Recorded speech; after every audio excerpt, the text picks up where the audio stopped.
الحمد لله مكون الأكوان الموجود أزلا وأبدا بلا كيف ولا جهة ولا مكان، وصلى الله على سيدنا محمد وعلى آله وأصحابه الطيبين الطاهرين.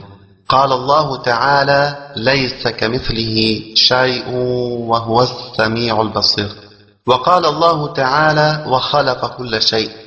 الله تعالى خلق كل شيء ولا يشبه شيئا من خلقه. الله تعالى لا يوصف بصفات المخلوقين كالجلوس والاستقرار والقيام والأجسام والأعضاء والتمكن في مكان والحلول فيه والتحول والتطور والتغير والحركة والسكون. قال الإمام أبو جعفر الطحاوي السلفي رضي الله عنه وأرضاه: تعالى أي لا عن الحدود والغايات والأركان والأعضاء والأدوات لا تحويه الجهات الست كسائر المبتدعات. وقال أيضا: ومن وصف الله بمعنى من معاني البشر فقد كفر، فمن أبصر هذا اعتبر، وعن مثل قول الكفار انزجر، وعلم أنه بصفاته ليس كالبشر. هذه عقيدة أهل السنة والجماعة، وهذه عقيدة كل مسلم. فالذي يصف الله بالجلوس والاستقرار فهو خبيث ملعون جاهل بالله مفتر على الله ورسوله مكذب للقرآن وللنبي صلى الله عليه وسلم وليس بمسلم. هذا ما عليه السلف والخلف من أهل السنة والجماعة. قال إمامنا الشافعي رضي الله عنه: من قال أن الله جالس على العرش كفر.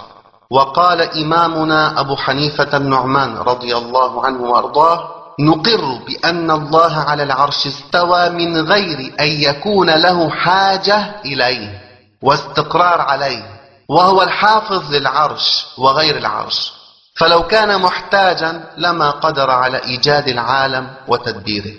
وقال إمامنا الحافظ تقي الدين السبكي رضي الله عنه وأرضاه: ومن أطلق القعود وقال إنه لم يرد صفات الأجسام قال شيئا لم تشهد به اللغة فيكون باطلا، وهو كالمقر بالتجسيم المنكر له فيؤاخذ بإقراره ولا يفيده إنكاره.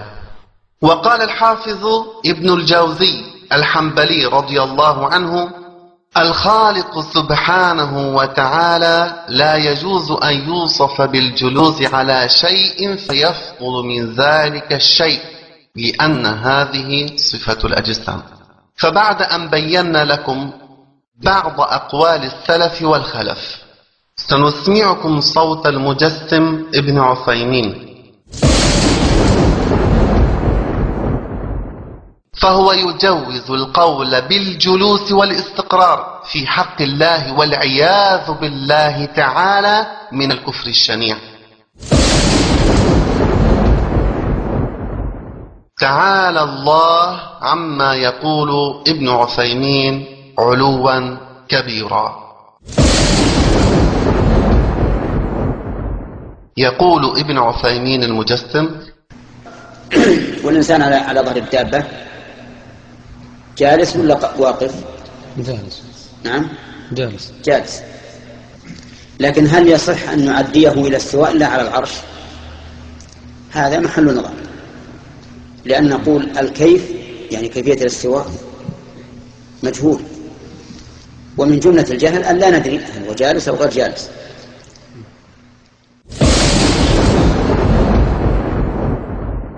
ويقول: فاستواء الله على عرشه معناه علوه واستقراره عليه، علوا واستقرارا. وسنسمعكم الألباني المجسم المحدث الذي هو عند الوهابية محدث، وهو يقول الذي يقول أن الله جالس ليس بمسلم. يقول الألباني المجسم: الله ليس جالسا، ليس قاعدا على العرش، هو الغني عن العالمين، ومن هنا تأتي تهمة جديدة من الخلف للسلف، يستلزمون من إثبات صفة العلو لله عز وجل على العرش أنه قاعد على العرش، حاشا لله، هذا ما يقوله مسلم. ويقول المهم أو تسمع واحد ينتمي إلى التسلمز عليها، تسمع منه إيش؟ عقيدة باطلة، وهو أن الله استوى على العرش يعني استقر، وربما تسمع جلس وقعد مش ربما. فبهذا يكون الألباني قد كفر ابن عثيمين الذي جوز الجلوس والاستقرار في حق الله، والعياذ بالله تعالى من الكفر الشنيع.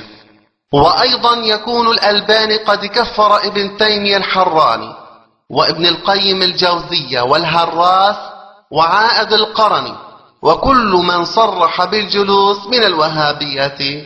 فالألباني المجسم المتناقض شيخ الوهابية يكفر الوهابية. فنسأل الله سبحانه وتعالى أن يثبتنا على عقيدة النبي محمد صلى الله عليه وسلم، على عقيدة أهل السنة والجماعة. وآخر دعوانا أن الحمد لله أولا وآخر.